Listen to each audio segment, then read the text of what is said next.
இன்னைக்கு நம்ம பேச போற தலைப்பு மாணவர்களுக்கு பிடிச்ச விஷயம் எது?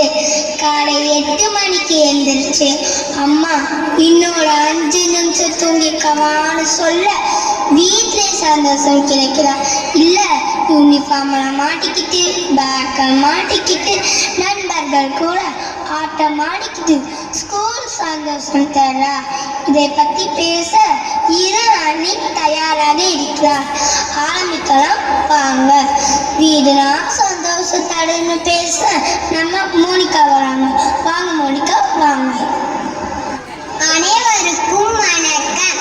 மேடம், ஸ்கூல்னு சொன்னாலே எனக்கு காய்ச்சல் வருது. ஏன்னா காலையில எந்திரிக்கணும், பல்லு விளக்கணும், குளிக்கணும், ஸ்கூலுக்கு கிளம்பணும். அம்மா வேன் வந்து கத்துவாங்க மேடம்.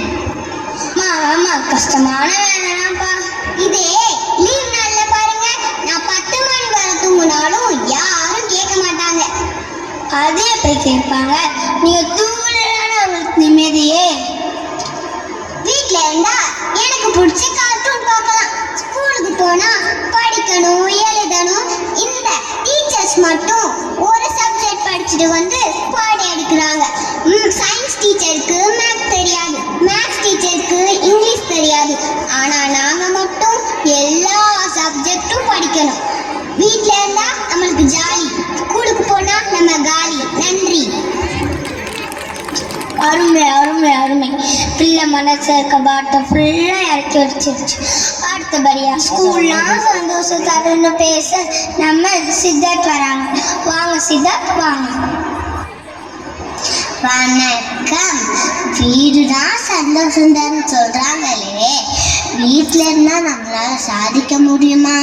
ஸ்கூல்ல மேம் ஸ்டார் போடுவாங்க, ரைம்ஸ் தருவாங்க, டான்ஸ் ஆடலாம். சரியா தாங்க சொன்னீங்க. வீட்டிலனா தனி ஆள், ஆனால் ஸ்கூல்ல ஒரு கேங்கே வச்சிருக்கேன். பெரிய பாஷா கேங்கா இருக்குமோ?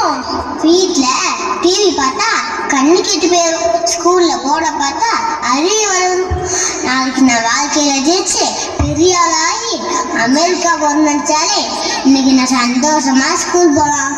நன்றி நன்றி நன்றி. சிறப்பான கருத்துக்கள்.